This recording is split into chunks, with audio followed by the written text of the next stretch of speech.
Blog Talk Radio. Hello everyone, good morning. This is Laurie Smith on Blog Talk Radio. It is 6 o'clock here in the morning, Friday morning, November the 18th. I'm glad to be here. This is Child Abuse Survivor to another. We're on for 30 minutes. It's a live internet streaming radio broadcast from blogtalkradio.com. And chat room's open. I did pop the link in there to what we're looking at. And yesterday I actually did my show, but my microphone was on mute, so it didn't stream through and lost the show. But that's unfortunate. I have quite a few people tuned in for that, but sorry about that. We were just finishing up on the anger portion, and I was just talking a little bit about the rest of the anger portion from Becky's website, Soul Expressions Abuse Recovery, and that's www.soul-expressions-abuse-recovery.com. And so if you just type into your browser Soul Expressions Abuse Recovery, you can find that website, I'm sure. And she's got some great information there. Becky, I don't know her full name, but she's a counselor, and she works with survivors mainly of sexual abuse and child sexual abuse and whatnot. She's a survivor herself, so she talks a lot about her own experience of healing and what she had to go through to heal, and how difficult it was for her really in her journey, and that's why she wants to help other people. And I love that, and I think that's wonderful, and that's why I just want to call attention to her website. It's great. And I find the information helpful for myself, so hopefully it's helping somebody else too, And so, you have to listen to all of my shows at your own discretion. I'm talking about abuse, and I'm not a counselor or therapist or anything like that. I'm just a survivor of child abuse, and, I just wanted to be one more voice speaking out against this stuff and standing up and making noise and breaking the silence, really. 2 years ago, I started Blog Talk Radio here November the 17th, 2 years ago. So thanks, everybody, for tuning in, and for 2 years. I appreciate everybody who's been with me on this journey and just spending this time with me. I talk, on and on and on about the same things, but this is how it's affected my life. It's a daily walk for me to walk because I have all the cognitive memories of being abused and the destruction of my family, right? That's why I do what I do, and it affected me my whole life, and so it's still affecting me my whole life. But I feel so much better these days because I've been on my healing journey for 4.5 years, and so, I'm quite well away through my healing journey, which is wonderful. But I know so many people would be not in that same position, still suffering and still in that very dark place, right? And so that's why I want to be one more voice out here for survivors, really, for validation and just another voice of support coming from somewhere to say, hey, you're not alone, and there's help out there. We have to choose to get that help, whatever it is that works for us, right? But there is help out there. And there's great information out there for survivors, right? And there's a great support network if you reach out. I finally reached out 4.5 years ago, and I'm glad that I did, because it made all the difference, really. And so, that's why I always encourage people to reach out, get some help, whatever it is they need. Everybody's different. We all need different things. Somebody may feel more comfortable with a one-on-one counselor situation or therapist, or other people might want group support because they feel it's better for them, whatever. Everybody's different. Right, so we all have to find out what works for us, and then go for it. So thanks everybody for being here. Listen at your own discretion. A lot of adult content on my shows. My shows are not for younger children, and all adult oriented material. Even though I'm talking about child abuse, is not for children. If you're under the age of 18, I just ask that you have permission to listen to my shows from an adult, like somebody. Hopefully, you have somebody in your life who cares about you. I know that's the case for many, many people, not for myself either. So if you're under 18 and under, please have an adult listen to the show with you, somebody who can help you make a decision whether it's age appropriate for you, right? And we'll get right into the material here. We're looking at how to forgive. We finished up the anger section, abuse, anger, and rage from her website, Becky's website, soulexpressionsabuserecovery.com. And so we're looking at the next portion, which is the next category down from where we were yesterday. And this is really, how to forgive. Like so many, I've said in the past that I've forgiven my abusers, because I thought, well, I want to be forgiven, so I want to be a good person. I want to be a better person than my abusers, right? That's for sure, right? So I think, well, if I'm a better person than my abusers, then I need to forgive them. But I have a hard time with this one because I can't forgive what they did, So I'm sort of halfway in between. I'm sort of sitting on the fence, like riding the fence as far as forgiveness goes. Like sometimes I feel like, well, I'm a better person than they'll ever be. And 2 of my abusers are dead, and, one killed himself. My brother killed himself, and my mother's just passed away from really from old age and being so ill all of her life. And they're gone. They're long gone. They can't hurt me anymore, even though what they did to me is still hurting me. But they themselves can't cause any more future pain. It's all the past stuff. But then I sometimes I think I've forgiven them, and then other times I'm like, no, I really haven't forgiven them. And then I think about what they did to me, and I'm like, no, I can never forgive that. So I'm sort of riding the fence on forgiveness, right? So I think forgiveness for so many people, because I'm so in the middle of riding the fence of my unforgiveness. I see a lot of stuff out there about forgiveness, and I always have mixed feelings about it because I know, like, so many times I'll see posts on Facebook and whatnot talking about forgiveness, and the people saying, "Oh, I forgive you, Daddy," or "I forgive you," and "I forgive my abusers because it frees me, it sets me free," and this type of stuff, right? And I try to see how I feel with that in my own situation, right? Like, does it really set me free to forgive my abusers? And I always come up with the same answer, no. You know what I mean? Because I'm still holding them very much accountable for what they did to me. And it's a pretty hard situation. I would never say that people have to forgive. I think that it's a personal choice. And some people even said to me, like, because I've actually written stuff that said, I've forgiven my abusers, and I don't forgive the acts that they did to me. I don't forgive what they did to me, but I've forgiven them as people, just so that I can sort of feel like a bit of freedom from carrying that, from carrying them. It's more like it's like a release, to release them, right? So I've had people tell me, well, how could you forgive your mother? Like, how could you forgive her for doing what she did to you? And I'd be like, well, I don't forgive what she did. You know what I mean? Not at all. I don't think I'll ever be able to do that. But as far as her goes, as far as my mother goes, I think, I'm trying to forgive her. And so, yeah, I'm very much mixed feelings on forgiveness. I still haven't worked my head around it, worked my heart around it. I haven't worked anything around forgiveness yet. So I'm still working on that. I don't know where I'm going to end up with it. I may just decide to never, ever forgive them and just go with that and be at peace. Or I may decide to forgive them and actually be at peace. So either way, at one point, I'm sure I'll make a final decision on whether or not I'm going to forgive them or not. But right now I'm in the middle. I'm riding the fence, and sometimes I feel like I've forgiven them, and then other times I'm like, no way.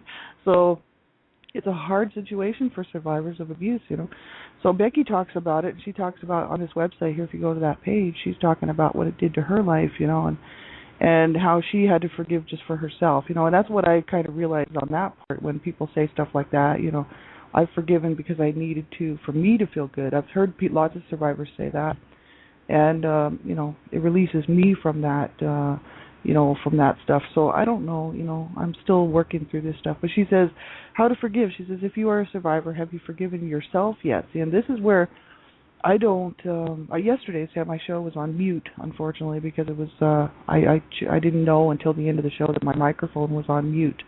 So, missed the whole thing. And I was talking about that.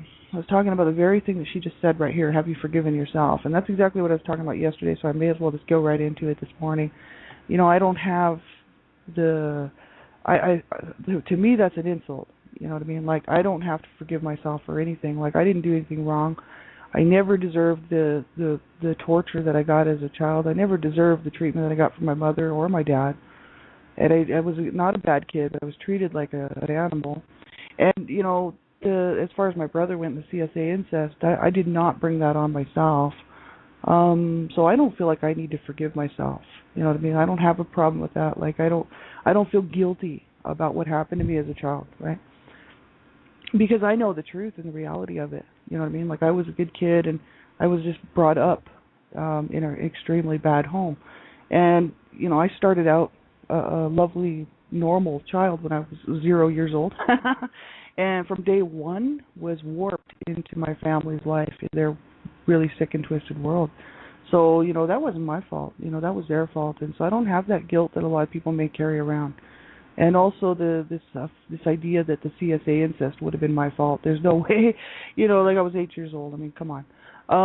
No, that wasn't my fault either, So I don't take the responsibility of that on as far as the abuse went. So I don't have the guilt that some people may have. And, as if to say, well, it's your fault that this happened, because so many times abusers will tell their victims, whether whoever the abuser is, well, if you weren't this way, I wouldn't have to do this, or if you were a better child, I wouldn't have to treat you this way, or if even with CSA or incest or sexual abuse of any type, people will blame it on the victim, right? And say, well, if you weren't this way, that wouldn't have happened, or you wanted it, or whatever, right? I don't have the guilt that a lot of people may have. I learned at an early age who was responsible for hurting me and who was making me feel the way that I was. I never really took on the guilt of, oh, I must be a horrible child, or I must just be so bad that my parents hate me, Um, I don't know, for whatever reason, I never took the guilt on, and I was very angry at my parents. I was angry at my parents from day one, since I was a little kid, because of what they were doing to each other and the rest of the family, and I could see they were. I was that may happen to be in a situation where you're an only child, because like I had so many siblings that were still living in the home when I was growing up, and I could see how my parents were treating them, so I knew that I wasn't alone in that, and we were all being mistreated. So I knew who the abusers were, and I knew whose fault it was. Right? Maybe had I grown up in a home as a only child, then I might have felt more responsible for the abuse. I don't know. You know what I mean? But I know, just watching how my brothers and sisters were treated, I know, and watching that whole thing, and both my parents being the abusers, I was able to clearly identify who was at fault here, and that it really wasn't our fault. Like, it was the way that our parents brought us up and were treating us. So I don't have the guilt, right? So I don't feel the need to forgive myself, right? So some people say, well, we have to forgive ourselves. I've seen this. I read and study this stuff, And I've seen another article where it said that survivors of abuse need to forgive themselves for being weak and allowing themselves to be abused. I just don't agree with that at all. Like, I mean, I was a small child. Like, how was I going to defend myself against my mother? Like, my mother was 260, 280 pounds, 5'11". If she was going to beat me, there was really nothing I could do about it. You know what I mean? It's not like I could, stop her from doing that. And that's just the issue, like so many times I think people will take on the responsibility, they'll take on the guilt, and they'll take on this idea that, well, I have to forgive myself for being weak, Well, I wasn't weak at all, I mean, I was like, like children are not weak, like if they're being abused, they're being abused. There's nothing they can do about that, so I don't feel the need really to forgive myself. And I don't really almost feel the need to forgive my abusers. You know what I mean? It's like they did what they did, and that's all there is to it. And now I just have to learn how to pick up the pieces and change some of my behaviors and change the way I feel about myself as far as self-esteem and self-worth go. I've done a whole lot of work in that. As far as the shame goes, I don't really quite understand shame, because I didn't really take on the shame, because the shame belonged to my abusers. I think most of my stuff in my childhood from being abused was mostly coming from a place of anger, a little bit from fear, just because I knew what I was going to be getting in my home. I mean, I'd come home from school and I knew that there was a huge possibility that there'd be a fight break out, my mother would be in a really bad mood, that I might get beaten or somebody else would be getting hurt, So there was a little bit of fear there, sort of a constant fear, as well as a whole lot of anger and rage. My stuff is mostly dealing with anger and rage and that internal self-destruction type stuff, like, look what you caused me to be, look what you caused me to feel. And mostly that's coming from a place of anger and rage and really, disappointment, that I'll never get what I needed as a child unless I do it for myself. And, it's not the same, right? It's better than nothing. But it's not the same as getting that love and that care from somebody in your family. Like, I didn't have anybody. Like, there was no parental figure or grandparent or anything like that, or aunt or uncle, to take the role of what my mother should have done. There was just nobody. So I just grew up without it, and very much knew that I was lacking, you know what I mean? Like, I wanted my mother's love, and I used to try to get it. I wanted her to love me, and I knew that it was not going to ever be possible, because she would tell me, I can't love you, you're a rape child, because I was born out of rape, right? My mother hated me and hated my dad. I knew that I was never going to be able to be in her eyes. I was never going to be this child that I really wanted to be, which was her lovely daughter. For myself, that's that ego, that self-centered ego thing from childhood. Like, I wanted my mother to hold me and tell me these nice things. I love you and you're my daughter, and like stuff like this, and I was never get it. And It was mostly coming from anger and rage that she would treat me the way that she did. And so that's what I'm working through. But I know a lot of people will have these forgiveness issues of even forgiving themselves for the abuse, which I don't agree with. Right? Like I was sexually abused as a child. My shows are all graphic, so know that I'm talking about graphic stuff. And if you feel like it might trigger you, if you're a survivor and you're listening, then please turn the show off. And if you're just not comfortable with abuse topics, turn the show off. Right? It is clearly your discretion. But I know when I was being abused sexually as a child, like I never took on the guilt from that. That was not my fault. Um, maybe because of the way that it happened, it was very violent. It wasn't a game. My brother sexually used me, but he tied me up and gagged me, and it was a violent sexual assault. It wasn't. He didn't make it a game. You know what I mean? The thing like that. Well, some abusers will do with children, which the whole thing makes me extremely angry and sick. But yeah, that may be why I was able to differentiate the fact that this was not initiated by something that I felt was love, coming from somebody like my brother, you know what I mean? Like this was a violent sexual assault, and they were all violent sexual assaults, and it wasn't a game, you know what I mean? It was a violence, and it was against my will, and I was fighting, you know what I mean? So the thing is that's probably why I never took on the guilt from that, because I knew that he did this to me, and he was responsible for the whole thing. It wasn't me, and it was just forced on me, you know what I mean? And so that's where I think that's probably maybe one of the reasons why I don't have that need to forgive myself, because I didn't have anything. It wasn't my fault. You know what I mean? How could it be? But you know what? It doesn't matter, how somebody does something. I mean, if the abuse is abuse, and abuse, people that are responsible for the abuse, the abusers, they're at fault. The child, I mean, that's why I do a whole lot of speaking about child abuse prevention, right? It's never the child's fault. How could it be the child's fault? So many times the abusers and other people in the family will make it look like it's the child's fault. See, my mother did that, but I didn't believe it and I didn't buy into it. Because, I told my mother about the sexual assaults and stuff. My mom was having a lot of pain and had an infection from the sexual assaults and whatnot. And I was really sick and bleeding and everything else. It was really horrific. And after about the third sexual assault, I went and told my mother, even though I'd been threatened not to by my brother, but I went and told her anyway.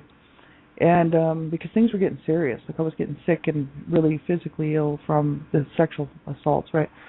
So I told her, and she said, "Well, that's not my fault. That's not my problem. That's your problem." That's what she said to me. She's like, "You deal with it." And I'm like, well, great. Like, how am I supposed to deal with it?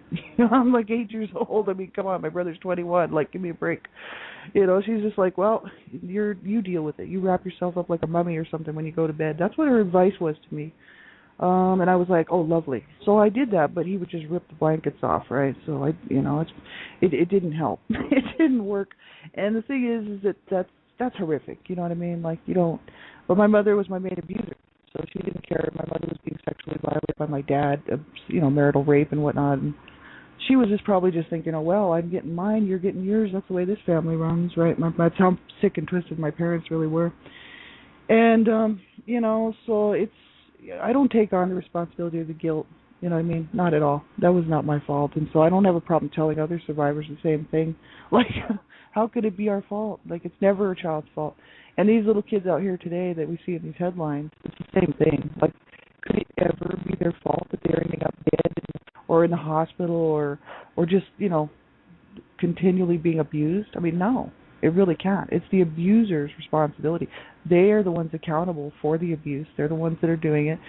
Whoever's perpetrating the abuse is at fault, right? A child could never be at fault. And so, I'm so glad that I didn't take on that role of the guilt and all this, right? Thank God.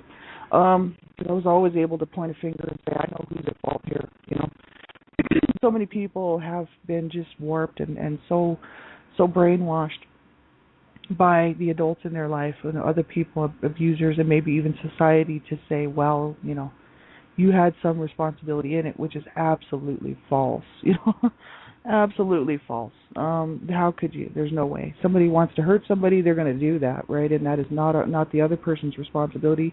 It's the abuser's responsibility. But she says here, Becky says, looking back, it seems silly to pardon ourselves for something that wasn't our fault, but still we carry the guilt as if we had done something wrong. Yet we still find ourselves asking how to forgive ourselves, and I know so many people will do that. I'm glad that I don't have that problem. She says, I spent 20 years carrying that guilt, and how long have you been carrying it? She says, how long have we been carrying it?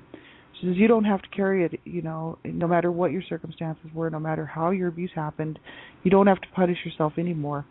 The punishment belongs with the person who took advantage of you, not with you. The guilt and the shame and all the feelings of worthlessness all belong with the person who hurt you. Isn't that the truth? So she goes on to talk about that, and if you scroll down a little bit, she says, I had allowed my abusers to control my life for almost 20 years. So she says, so the question is how to forgive. Well, I needed the love of God to help in that. So, I don't talk a whole lot about spirituality and God and all that on my shows. I just do on my Sunday show. But because I have had so many issues with God when I was growing up, I was like, okay, I know you're here, but how could you let this happen to me? That was my mentality on it. I was like, you're there. If you're truly there, God, then how could you do this?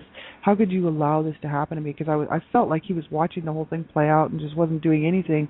And that's how I felt about it. I thought I was just being abandoned by my God, and left to suffer in his home, So I used to curse God. I used to scream at him and curse him and call him names and get really upset, as a teenager especially, because I had just suffered year after year of abuse. And I was like, why are you leaving me here in this, like you take people around me, but you don't take me and you leave me in this hellhole.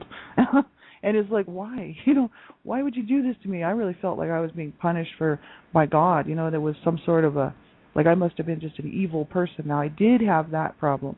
I took on that role because that's what I was told by my parents, my dad especially, that I was evil and that I needed to die because God would be happy if I was off the planet. My parents were just horrific, And so, I was thinking possibly that's true. I began to feel that I was an evil seed, really, which I was because I was born out of rape, right? And my mother hated me. Like, she would say, you're a rape child, get away from me. Like, my mother absolutely hated me and treated me like garbage when I was really little. Really, when I got older, she started to mellow out, but the physical abuse continued on until I was about 17. But when I got to be around in my 20s, my mother sort of had a change in the way that she would relate with me, probably because she knew that I could just that I could leave and I would never have anything to do with her if she didn't change her tune, sort of thing. So, but all the way through, growing up, she was always telling me stuff like, all of my children are just from the devil himself. And so my parents were like seriously, like spiritually warping us all the time. And my dad used to threaten to kill us all at night. Like he would say, I'm going to kill us all while we're sleeping. I'm going to kill you all while you're sleeping tonight. And then I'm going to kill myself because my parents were suicidal.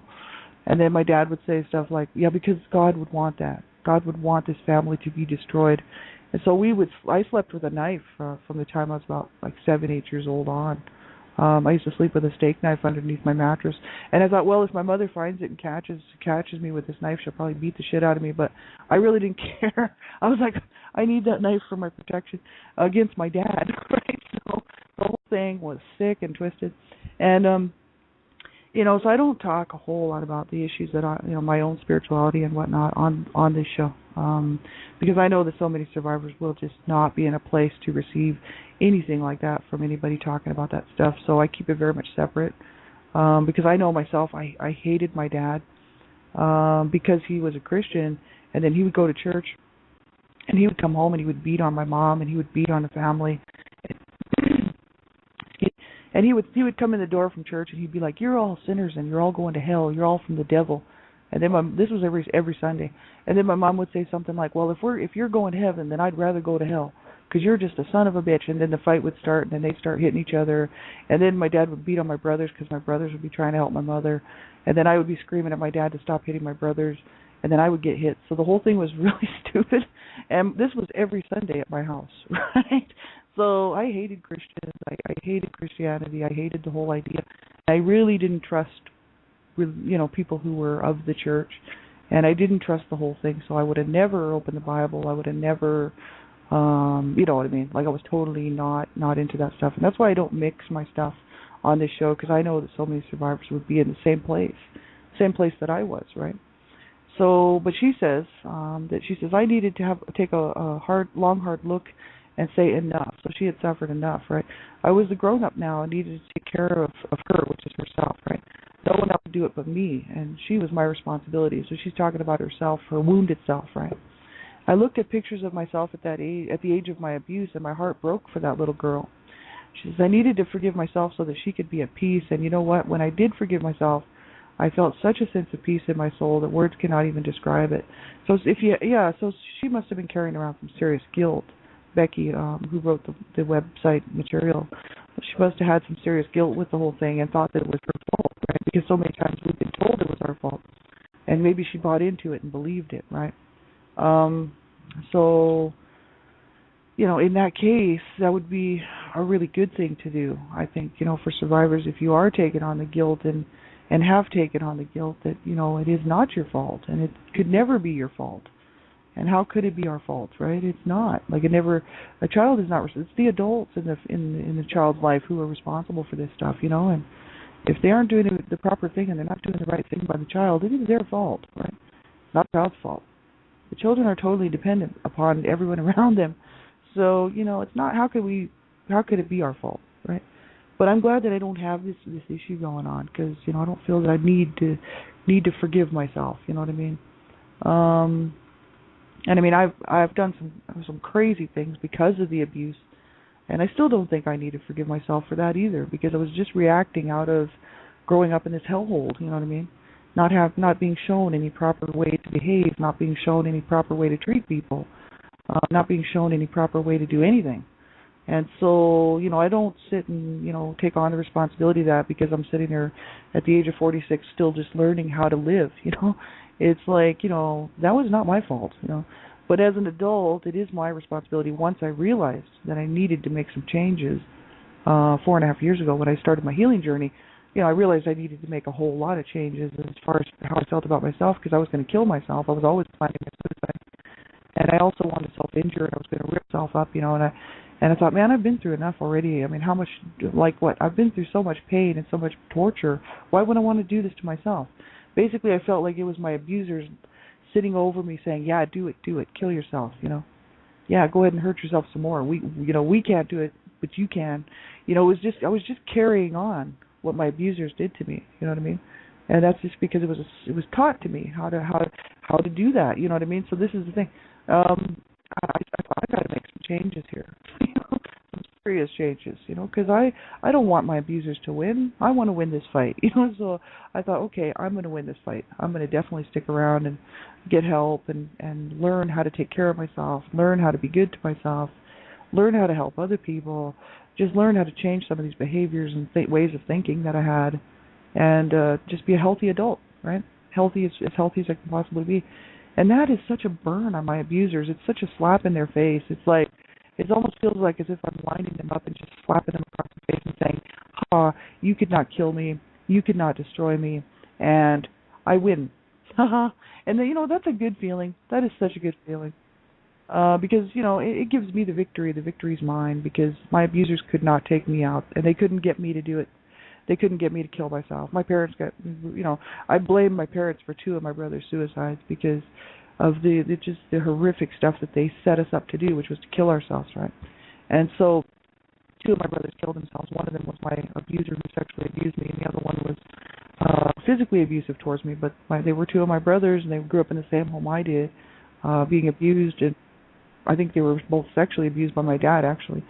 And they were just living this life of hell, right? And they didn't get any help. They didn't reach out, and they did exactly what my parents trained them to do, which was to kill themselves. And so that's why when I was sitting around, contemplating planning my own suicides, I was like, I'm just doing what my parents trained me to do. They want me to kill myself. I'm like, no way.